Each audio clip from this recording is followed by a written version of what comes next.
Salut les amis, j'espère que vous allez bien. Je suis Ephrem Kalala, entrepreneur, investisseur et crypto-trader. C'est un plaisir de nous retrouver sur notre plateforme, la plateforme des investisseurs, des entrepreneurs, des businessmen et des crypto-traders. Si tous ces thématiques vous intéressent, alors n'hésitez pas de vous abonner, d'activer la cloche de la notification pour ne pas rater toutes les vidéos que nous allons publier qui vont vous ajouter de la valeur, et partager cette vidéo massivement sur Facebook, sur WhatsApp, sur Instagram et sur TikTok pour ajouter. Célébrités comme Rihanna ou Oprah Winfrey vous viennent à l'esprit, n'est-ce pas? La vérité est que les femmes les plus riches du monde, qui sont d'ailleurs toutes ultra milliardaires, préfèrent garder un profil beaucoup plus bas que les célébrités. Avec un patrimoine cumulé de près de 500 milliards d'euros, ces femmes ont acquis des fortunes considérables et elles ont réussi à gravir les échelons de la richesse, grâce à leur intelligence et à leur courage. Dans la vidéo d'aujourd'hui, je vais jeter un coup d'œil aux femmes les plus riches du monde, à leur réussite et à la façon dont elles dépensent leur immense fortune. Mêlons-nous un peu aux grands et aux puissants, d'accord? Numéro 10. Abigail Pierpont Johnson. Pour commencer notre liste des femmes qui ont les plus gros sacs, nous vous présentons une femme d'affaires américaine que vous pourriez facilement croiser dans la rue sans vous rendre compte à quel point elle est influente. Abigail Johnson n'est peut-être pas photographiée dans les plus grands magazines du monde, mais elle contrôle une fortune qui fait d'elle l'une des personnes les plus riches du monde. L'histoire de la réussite de cette milliardaire de 61 ans remonte à une vieille famille du Massachusetts. Son grand-père était Edward Crosby Johnson II, le fondateur de Fidelity Investments. Il s'agit d'une société multinationale de services financiers basée à Boston, dans le Massachusetts. Elle est l'un des plus grands gestionnaires d'actifs au monde, avec des actifs s'élevant à environ 11,8 milliards de dollars sous sa gestion. Avant de mourir, le grand-père d'Abigail avait accumulé une fortune colossale d'environ 8 milliards d'euros et au fil des ans, Abigail l'a largement dépassé. Depuis qu'elle est devenue PDG par intérim de l'entreprise en 2014, après avoir succédé à son père Edward Ned Johnson III, elle a amassé une fortune stupéfiante qui est estimée à plus de 22 milliards d'euros. La très modeste femme d'affaires milliardaire possède une participation estimée à 24,5% dans Fidelity Investments, tandis que le reste de la famille Johnson détient une participation de 49% dans la société privée. Le père d'Abigail, Edward Johnson III, était le président émérite de l'entreprise familiale, un titre honorifique pour un retraité avant son décès l'année dernière en 2022. Il était encore président émérite lorsqu'Abigail s'est vu confier le contrôle total de l'entreprise et après sa mort, elle a été nommée présidente de l'entreprise tout en conservant ses fonctions de PDG et de présidente. Non seulement elle a désormais le contrôle total d'une entreprise qui emploie 45 000 personnes dans le monde, mais Abigail est également présidente de sa société sœur internationale, Fidelity International, et membre du conseil d'administration de Breakthrough Energy Ventures, une société fondée par Bill Gates. Le poste qu'Abigail occupe aujourd'hui est bien loin de son premier emploi chez Fidelity Investments, qui consistait à répondre aux appels téléphoniques lorsqu'elle était encore au lycée. Dès le lycée, Abigail a travaillé dur pour gravir les échelons de l'entreprise malgré son statut de fille de patron. La femme d'affaires multimilliardaire a travaillé au sein de l'entreprise pendant 26 ans, commençant par occuper des postes obscurs avant d'accéder progressivement à des fonctions plus importantes. Cette expérience lui a permis d'acquérir une connaissance approfondie de la dynamique de l'entreprise. Aujourd'hui au sommet de l'échelle de l'entreprise en tant que PDG, présidente et présidente du conseil d'administration, Abigail a développé l'entreprise dont elle a la charge et a acquis une immense richesse. Si l'on en croit la somme d'argent qui se trouve dans les poches d'Abigail Johnson, elle devrait mener une vie ultra luxueuse. Mais à vrai dire, on ne sait pas grand-chose de sa vie privée. Abigail a elle-même déclaré qu'elle avait été élevée de manière à rester discrète et à laisser les résultats de son dur labeur parler d'eux-mêmes. Ainsi, bien qu'elle soit la personne la plus riche de la région de la Nouvelle-Angleterre, la 6e femme la plus puissante du monde et l'une des femmes les plus riches du monde, Abigail Johnson reste terre-à-terre. Elle prend des vols commerciaux plutôt que des jets privés, fait la queue pour louer une voiture lorsque c'est nécessaire, comme tout le monde, et reste pratiquement à l'écart du radar du grand public. Madame Johnson ne mène peut-être pas une vie ultra luxueuse à la vue de tous, mais cela ne veut pas dire qu'elle ne dépense pas beaucoup lorsqu'elle donne. Elle soutient diverses œuvres caritatives ainsi que des projets artistiques. Il lui arrive même de servir des repas dans un refuge pour sans-abri de Boston qu'elle soutient. Je pense que le nom Johnson devrait être aussi connu pour sa philanthropie que pour l'immense richesse qu'il représente. Numéro 9. Iris Balbina Fontbana González. Née en 1942, Iris Balbina Fontbana a vécu une vie relativement normale jusqu'à l'adolescence. Tout a changé lorsqu'elle a rencontré Andrónico Luksic Abaroa, l'homme d'affaires chilien qui a fondé le groupe Luksic. Au moment de leur rencontre, Iris n'avait que 17 ans et Luksic était la personne la plus riche du Chili ainsi que la 132e personne la plus riche du monde, avec une valeur nette d'environ 4,2 milliards d'euros. Andrónico Luksic avait 15 ans de plus qu'Iris, mais malgré cette différence d'âge, ils sont tombés amoureux et se sont finalement mariés lorsqu'Iris avait 20 ans. Ils sont restés mariés pendant environ 40 ans. Le fait d'épouser l'un des hommes les plus riches du monde s'accompagnait d'une tonne d'avantages. Mais ce n'est qu'après le décès d'Andrónico Luksic à Barrois, en 2005, des suites d'un cancer, que Madame Fontbana a acquis l'essentiel de son énorme fortune. Bien qu'une part importante de l'activité de son défunt mari soit revenue à leurs 3 fils, Guillermo, Jean-Paul et Andrónico, Madame Fontbana a bien eu sa part de l'empire. Aux côtés de ses enfants, elle contrôle Antofagasta, le groupe minier de Luksic Group, qui est aussi l'une des plus grandes sociétés minières au monde. Par l'intermédiaire de leur société cotée en bourse, Quinienco, Iris et ses fils contrôlent également une banque chilienne appelée Banco de Chile, Madeco, un fabricant de produits en cuivre, CCU, le plus grand fabricant de boissons du pays, et une société de transport maritime appelée CSAV. Avec la majeure partie de l'entreprise familiale sous son contrôle, Madame Fontbana s'est révélée être une véritable femme d'affaires qui a mené le groupe Luksic vers de nouveaux sommets. En dehors de l'industrie manufacturière, les autres entreprises d'Iris comprennent 2 chaînes d'hôtels de luxe et un centre de villégiature de luxe en Croatie. Elle a même acquis une participation de 70% dans la chaîne de télévision chilienne Canal 13, peu de temps après la mort de son mari. Bien qu'une grande partie de son pouvoir dans le groupe Luksic, qui connaît un succès retentissant, semble être indirect, il est important de noter que les décisions commerciales majeures, ayant un impact sur l'entreprise dirigée en grande partie par son fils, Andrónico Luksic Craig, doivent d'abord être approuvées par Fontbana. C'est pourquoi la mania milliardaire des affaires a conservé sa valeur nette de 23,2 milliards d'euros jusqu'à aujourd'hui et est facilement l'une des femmes les plus puissantes du monde. Malgré les efforts de Madame Fontbana pour rester à l'écart des projecteurs et le fait qu'elle partage son temps entre le Chili, Londres et le Liechtenstein, elle est connue pour sa nature philanthropique et sa richesse. En 2015, Madame Fontbana a fait un don record de 3,9 millions d'euros au Téléthon annuel chilien. Cet événement caritatif visait à aider les enfants souffrant de handicap physique. Elle est également apparue à la télévision pour promouvoir un événement du Téléthon qui s'est déroulé devant un public, faisant don de son temps et de sa fortune. L'année suivante, elle a fait encore plus fort, en donnant 5,5 millions d'euros. En plus de contribuer à aider les personnes dans le besoin, le don de Madame Fontbana a également permis d'établir un record pour l'événement caritatif auquel elle a participé en termes de fonds collectés. Numéro 8, Mackenzie Scott. Cette mère de famille aux yeux brillants est une romancière américaine qui en 2006 a remporté un American Book Award pour son premier roman de 2005, The Testing of Luther Albright. Si Mackenzie est une écrivaine talentueuse, dont les livres sont des best-sellers, c'est son divorce tristement célèbre avec le fondateur milliardaire d'Amazon, Jeff Bezos, qui l'a véritablement propulsé au rang des personnes les plus riches du monde. Tout a commencé en 1993 lorsque Scott et Bezos se sont mariés. En 1994, ils se sont installés à Seattle et ont créé Amazon ensemble. Selon plusieurs rapports, Madame Scott a joué un rôle clé dans les premiers temps de l'entreprise. Elle a été l'une des premières employées d'Amazon et s'est fortement impliquée dans la construction d'Amazon. Elle a non seulement travaillé sur le nom de l'entreprise, le plan d'affaires, les comptes et l'expédition des premières commandes, mais elle a également négocié le premier contrat de fret de l'entreprise.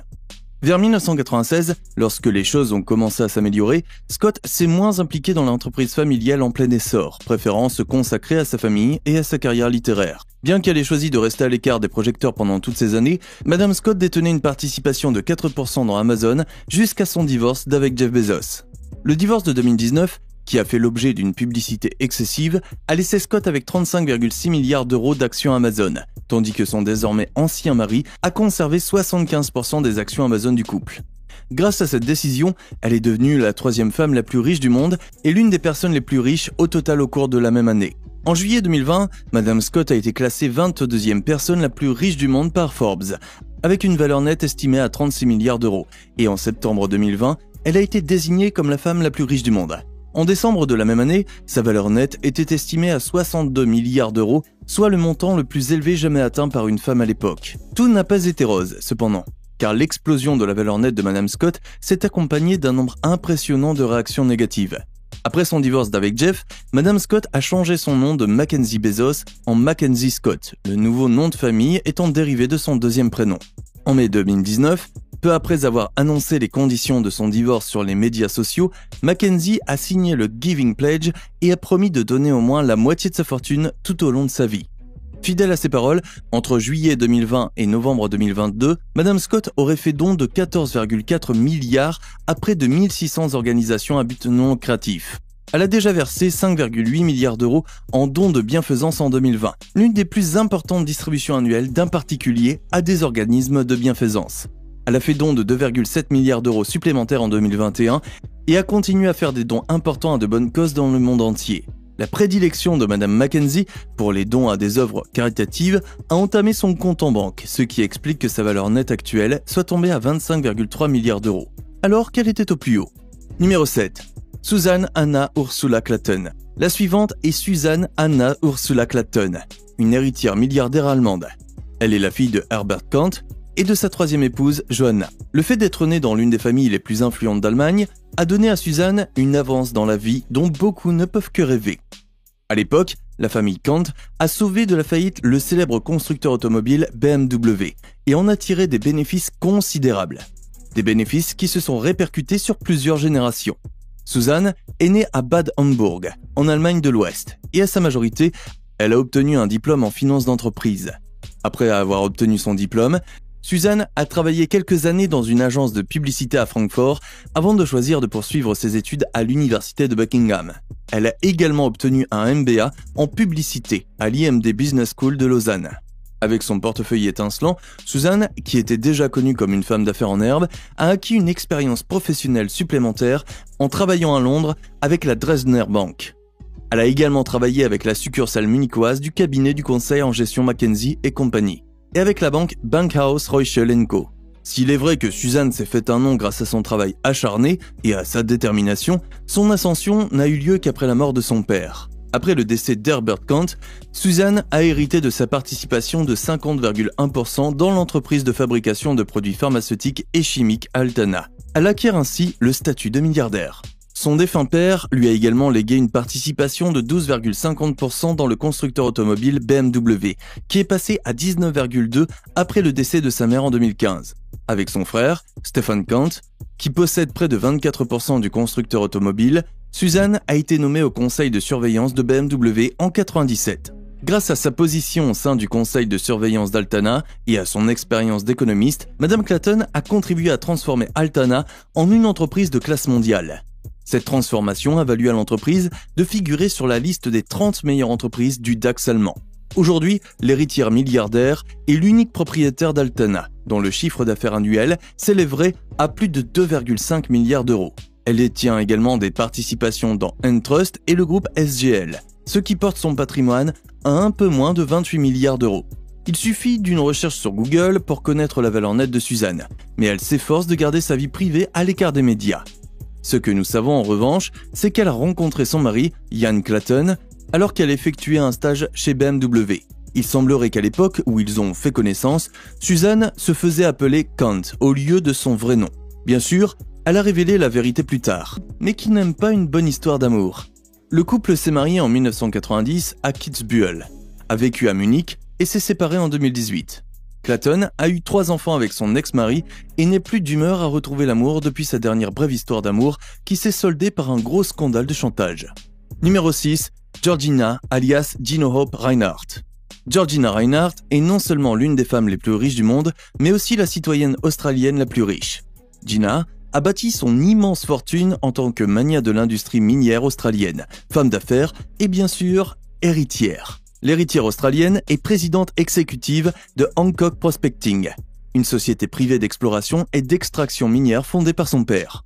Gina était la fille unique de l'anglais Frederick George Lang Hancock, et lorsqu'il est mort en 1992, au lieu de lui laisser sa fortune, il lui a laissé un patrimoine en faillite et une entreprise en difficulté financière. Gina a succédé à son père à la présidence exécutive de Hancock Prospecting et a rapidement redressé l'entreprise, la transformant en la plus grande société privée d'Australie. Lorsque Reinhardt a repris Hancock Prospecting, sa valeur nette totale était estimée à environ 50 millions d'euros. En 2018, cette même société générait un revenu de 6 milliards d'euros, chiffre qui est passé récemment à 7 milliards. En plus de ses autres affiliations commerciales, Hancock Prospecting possède désormais 50% de Hope Downs, un complexe minier de minerais de fer situé dans l'est de l'Australie. La société perçoit 50% des bénéfices générés par les 4 mines de Hope Downs. La capacité de production annuelle des mines étant d'au moins 30 millions de tonnes de fer, cela représente environ 500 millions d'euros par an pour Hancock Prospecting et en fin de compte pour Gina Rinehart. S'il est une chose que les personnes les plus riches du monde ont en commun, c'est leur désir de diversifier leurs revenus. Et Gina n'échappe pas à la règle. En plus d'être un mania de l'exploitation minière, Gina est également le 2e producteur de bétail d'Australie, avec un portefeuille de propriétés réparti dans tout le pays. En mai 2021, un rapport publié par The Guardian a montré que Rinehart était le plus grand propriétaire foncier d'Australie. Grâce à son intelligence et à sa diligence, la fortune de Gina a atteint environ 29,7 milliards d'euros en 2012, ce qui la place devant l'héritière de Walmart, Christy Walton, en tant que femme la plus riche du monde. La nouvelle fortune de Gina lui a également valu de figurer sur la liste Forbes des 100 femmes les plus puissantes du monde. Grâce à sa fortune, Madame Rinehart a été désignée à plusieurs reprises comme l'une des femmes les plus riches du monde au cours de la dernière décennie. Outre la reconnaissance mondiale, l'immense fortune de Madame Rinehart lui a permis de soutenir de nombreuses causes qui l'intéressent. L'une de ces causes est le sport. L'héritière minière joue un rôle important dans les efforts olympiques de l'Australie et elle est également le plus grand donateur non gouvernemental dans l'histoire olympique du pays. Contrairement à d'autres milliardaires de cette liste, Madame Rinehart est aussi passionnée par le luxe que par la charité. En 2021, elle aurait reçu environ 34 millions de dollars australiens pour une maison en bord de mer appelée Webb House. Étant donné qu'elle possède une fortune de 28,5 milliards d'euros, Gina n'a probablement pas hésité à dépenser des millions pour acquérir la maison de ses rêves. Numéro 5. Miriam Adelson. Adelson est un médecin israélo-américain qui a effectué un service militaire obligatoire en tant que médecin militaire à Ness Ziona, une ville d'Israël. Elle a obtenu une licence en microbiologie et génétique à l'université hébraïque de Jérusalem et un diplôme de médecine à l'école de médecine Sackler de l'université de Tel Aviv. Après avoir divorcé de son premier mari, Madame Adelson est entrée à l'université Rockefeller en 1986 en tant que médecin associé spécialisé dans la toxicomanie. C'est en étudiant à l'université Rockefeller qu'elle a rencontré Sheldon Adelson, un homme d'affaires milliardaire qui possède de nombreuses entreprises, dont la Las Vegas Sands Corporation. Las Vegas Sands, qui opère depuis le Nevada, est une société américaine de casinos et de stations balnéaires qui a largement contribué à l'énorme fortune de Sheldon, qui s'élève à environ 30 milliards d'euros. Adelson s'est mariée avec Sheldon en 1991 et après la mort de ce dernier en 2021, elle a hérité de la société de casinos et est devenue l'une des personnes les plus riches du monde. Grâce à sa participation majoritaire dans la Las Vegas Sands, Adelson possède aujourd'hui plus de la moitié de l'empire du jeu qui contrôle à son tour plusieurs casinos à Singapour et à Macao. L'héritière milliardaire est également l'éditrice actuelle du journal Israel Hayom et siège au conseil d'administration de l'Université de Californie du Sud où elle est membre votant. Depuis qu'elle a repris le poste de son défunt mari à la tête de l'empire du jeu, Madame Adelson figure régulièrement dans le magazine Forbes et dans d'autres listes de classement des fortunes. En juin 2021, elle était la 44e personne la plus riche, la 5e femme la plus riche et l'israélienne la plus riche du monde, avec une valeur nette estimée à 36,3 milliards d'euros selon l'indice Bloomberg Billionaires. Elle occupe désormais la 36e place du classement Forbes des personnes les plus riches du monde, et sa valeur nette a grimpé à 35,6 milliards d'euros depuis 2022. Avec tout cet argent, on peut s'attendre à ce que cette milliardaire ait fait des dons importants à des œuvres caritatives. Madame Adelson est connue pour soutenir des causes caritatives ici et là, mais elle donne surtout à des projets politiques. À l'époque où son mari était encore en vie, Sheldon Adelson et elle ont fait un don de 180 millions à des campagnes républicaines et à des comités d'action politique en 2020. Elle aurait également influencé les opinions politiques de son défunt mari sur Israël et aurait été l'un des bailleurs de fonds de l'investiture de l'ancien président Donald Trump. En 2013, Madame Adelson a reçu la citoyenneté honoraire de Jérusalem et a ensuite été décorée de la médaille présidentielle de la liberté par Donald Trump lui-même en 2018. Numéro 4. Jacqueline Mars. Si vous êtes amateur de barres chocolatées comme les M&M's, les Skittles, les Twix ou les Milky Way, vous avez sans doute contribué à hauteur d'1 euro ou deux à la fortune de cette femme très riche. Jacqueline Mars est la fille d'Audrey Roth et de Forrest Mars, et la petite fille de Frank C. Mars, fondateur de la société américaine de bonbons Mars Incorporated. En tant que membre de la famille Mars, Jacqueline Mars possède environ un tiers de Mars, le plus grand fabricant de bonbons au monde. En janvier 2019, le magazine Forbes a estimé la valeur de ses actions de Mars Inc. et de ses autres actifs à 23,5 milliards, ce qui fait d'elle la 18e américaine la plus riche et la 34e sur la liste des milliardaires du monde. Jacqueline Mars a été active au sein de Mars Incorporation pendant près de 20 ans. Depuis 1982, date à laquelle elle a rejoint l'entreprise en tant que présidente du groupe des produits alimentaires, jusqu'en 2001, date à laquelle elle a pris sa retraite. Après sa retraite, Jacqueline a continué à siéger au conseil d'administration de l'entreprise jusqu'en 2007, date à laquelle elle a décidé de profiter de la vie sans contrainte du milliardaire. Bien après sa retraite en 2019, Forbes l'a classée comme la résidente la plus riche de Virginie, avec une valeur nette estimée à 28,1 milliards d'euros. Aujourd'hui, elle reste l'une des femmes les plus riches du monde, avec une valeur nette d'environ 38,3 milliards d'euros. Disposant de beaucoup de temps pour se consacrer à ses intérêts, l'héritière de Mars siège au conseil d'administration des Archives nationales et a même été membre du conseil d'administration de l'Opéra national de Washington et de la Bibliothèque nationale des sports et du musée des beaux-arts. Elle est membre du conseil d'administration de l'équipe équestre américaine et possède une ferme biologique protégée à perpétuité par le Land Trust of Virginia. Numéro 3. Alice Louise Walton. Fille unique du fondateur de Walmart, Sam Walton, Alice Walton était la première à hériter d'une fortune qui allait faire d'elle l'une des personnes les plus riches du monde. Cela ne l'a pas empêchée d'aller au-delà de toutes les attentes pour s'enrichir. Après avoir obtenu son diplôme à l'université de Trinity, Alice a commencé à travailler chez Walmart, mais elle l'a quitté pour entamer une carrière de courtière. Comme elle n'était pas très douée dans ce domaine, elle a démissionné et est devenue analyste d'actions et gestionnaire de fonds. Elle a dirigé les activités d'investissement du groupe bancaire familial arabiste et en 1988, Alice a fondé une banque d'investissement appelée Liama Company en tant que filiale des entreprises Walton. Inspirée par un lama que sa mère avait reçu en cadeau, la banque a fonctionné pendant 10 ans avant de fermer en 1998. La société Liama a émis des obligations et géré des actifs ainsi que des prêts à d'autres entreprises.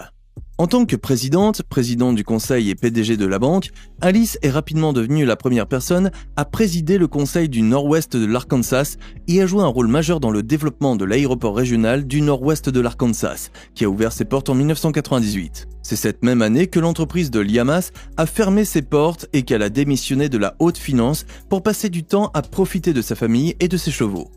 Alice a fini par s'installer dans la ferme qu'elle avait créée au Texas dans l'année, avec 1300 hectares, un ranch à bascule qui est rapidement devenu l'un des meilleurs éleveurs de chevaux. L'héritière de Walmart a pris sa retraite avec une valeur nette d'environ 57,4 milliards d'euros, ce qui fait d'elle la 19e personne la plus riche et la deuxième femme la plus riche du monde à l'époque, selon l'indice Bloomberg Billionaires. Ces dernières années, Alice Walton a reculé d'un cran et est devenue la 3e femme la plus riche du monde. Avec une telle fortune, bien qu'elle réside principalement au Texas, Alice n'a pas manqué de se rendre à Bentonville pour assouvir son amour de l'art. Elle a fondé le musée d'art américain Crystal Bridges, qui intéresse particulièrement la milliardaire de Walmart. En 2005, Alice a acheté un tableau d'une valeur de 35 millions d'euros à la Bibliothèque publique de New York, un classique américain d'Asher Brown Durant. Elle a dépensé de nombreux autres millions pour acheter des œuvres d'art, mais ce n'est pas la seule chose à laquelle Walton consacre son immense fortune. Alice est également aussi active dans ses actions philanthropiques que l'était son père lorsqu'il était encore en vie. Depuis sa mort, Alice s'est portée volontaire et a soutenu activement de nombreuses causes caritatives dans tous les domaines de la vie. La fondation de la famille Walton soutient l'éducation et le développement économique dans la région du nord-ouest de l'Arkansas, ainsi que la conservation de l'environnement dans la région. Numéro 2. Julia Margaret Fletcher Koch. Ce qui a commencé comme un rendez-vous à l'aveugle en 1991 s'est transformé en beaucoup plus lorsque les deux parties concernées se sont rencontrées à nouveau 6 mois plus tard. Ils ont commencé à se fréquenter et se sont finalement mariés en 1996. Si vous n'avez pas encore compris, il s'agit de Julia Margaret Fletcher et de David Koch. Ils se sont rencontrés en janvier 1991. Mais leur premier rendez-vous n'a pas laissé une bonne impression à Margaret. Ils se rencontrent à nouveau lors d'une soirée plus tard dans l'année et il est fort probable qu'elle ait changé d'avis puisqu'ils commencent à sortir ensemble. Julia a cessé de travailler en 1993 et s'est finalement mariée avec David en mai 1996. Le mariage a eu lieu dans la maison de David Koch à Meadow Lane à Southampton. Après avoir eu 3 enfants ensemble, David Koch est malheureusement décédé en 2019, laissant à Julia Koch et à leurs 3 enfants, David Jr., Marie-Julia et John Mark, 42% de l'entreprise familiale. L'entreprise familiale était Koch Industries, un conglomérat multinational privé américain basé à Wichita, Kansas, qui est la 2e plus grande entreprise privée des États-Unis. L'entreprise, qui appartient aujourd'hui principalement à Madame Koch, possède des filiales actives dans la fabrication, le raffinage et la distribution de pétrole, de produits chimiques, d'énergie, de fibres, de produits intermédiaires et de polymères, de minéraux, d'engrais, de pâte à papier et de papier, d'équipements de technologie chimique, d'informatique en nuage, de finances, de commerce de matières premières et d'investissement. En raison de sa position, Julia possède Flint Hills Resources, Georgia Pacific, Guardian Industries, Infor, Invista, KBX, Koch AG et Energy Solutions, Koch Engineered Solutions, Koch Investment Group, Koch Minerals and Trading et Molex. L'entreprise emploie 122 000 personnes dans 60 pays, la moitié de ses activités se déroulant aux États-Unis et le reste dans le monde entier. La veuve milliardaire est également présidente de la fondation David H. Koch et a siégé au conseil d'administration de la School of American Ballet. Avec son défunt mari, Julia a fait d'importantes donations à des institutions telles que le Lincoln Center, le Metropolitan Museum of Art et le Smithsonian Museum of Natural History. Avec une valeur nette de 59 milliards d'euros, Julia figure sur la liste des 10 femmes les plus riches du monde depuis qu'elle a repris des industries Koch et reste aujourd'hui la deuxième femme la plus riche. Bien sûr, elle est aussi une mondaine bien connue et une philanthrope, mais son statut de milliardaire est plus flagrant que jamais. Pas aussi flagrant que la prochaine entrée en tête de liste. Sans plus tarder, numéro 1, Françoise Bettencourt-Meyers. En tête de notre liste figure la femme d'affaires française et héritière milliardaire, Françoise Bettencourt-Meyers, qui détient le titre de la femme la plus riche du monde depuis 2022. Outre son statut de milliardaire, Françoise est également écrivaine, pianiste et philanthrope. Sa fortune est estimée à 79,3 milliards d'euros et elle figure parmi les 10 femmes les plus riches du monde. Françoise est l'héritière de l'empire de beauté L'Oréal, une société française de produits de soins personnels. Elle a acquis cette immense fortune de son grand-père Eugène Schuller, qui était le fondateur de la société. Sa mère, Liliane Bettencourt, était cependant l'actionnaire principal. Elle était d'ailleurs auparavant considérée comme la femme la plus riche du monde. Après le décès de sa mère en 2017, Françoise a hérité d'environ 39,5 milliards d'euros, un montant qui a depuis augmenté d'au moins 50% au cours des 5 dernières années. Après le décès de sa mère en 2017, la fortune de Françoise aurait triplé grâce à ses investissements via sa holding familiale, Tethys Invest, et à la forte valorisation des actions de L'Oréal. Aujourd'hui, sa fortune nette représente confortablement le double de ce qu'elle était auparavant. À 69 ans, Françoise mène une vie discrète, loin des projecteurs. Elle investit son argent dans des projets scientifiques, artistiques et culturels, dont la reconstruction de la cathédrale Notre-Dame, pour laquelle elle a investi environ 220 millions d'euros. En tant que femme la plus riche du monde, Françoise prend la discrétion au sérieux. Cependant, les personnes qui l'ont rencontrée disent que sa vie à Paris est relativement simple, qu'elle profite des parcs publics français et qu'elle n'utilise pas de jet privé pour ses déplacements. Ses passions sont la littérature et l'art. Et ses proches disent qu'elle se sent comme dans une prison dorée, ne sachant que faire de l'énorme fortune qu'elle contrôle. Bien que Françoise n'ait probablement jamais donné d'interview et qu'elle ait toujours préféré rester dans l'ombre, ses activités philanthropiques menées par l'intermédiaire de la fondation Bettencourt-Schuller, dont elle est présidente, sont connues de beaucoup. Chaque année, les prix Bettencourt pour jeunes chercheurs sont décernés à environ 14 nouveaux étudiants en sciences ou en médecine pour les aider dans leurs études de 3e cycle. Il y a aussi le prix Bettencourt, coup d'élan pour la recherche française, qui récompense les laboratoires publics de recherche biomédicale qui améliorent chaque année leurs infrastructures et les conditions de travail des chercheurs scientifiques. Françoise a également soutenu des projets de recherche dans le domaine des neurosciences et de l'autisme et a investi dans des entreprises artisanales. Bien que le public n'ait eu qu'un aperçu de la vie de Françoise, il semble que ce soit une façon plutôt agréable pour la femme la plus riche du monde de dépenser son argent. Merci chers amis d'avoir regardé cette vidéo jusqu'à la fin. Abonnez-vous sur cette chaîne, activez la cloche de la notification et partagez cette vidéo massivement sur beaucoup de plateformes, sur Instagram, sur TikTok, sur WhatsApp pour ajouter de la valeur aux autres.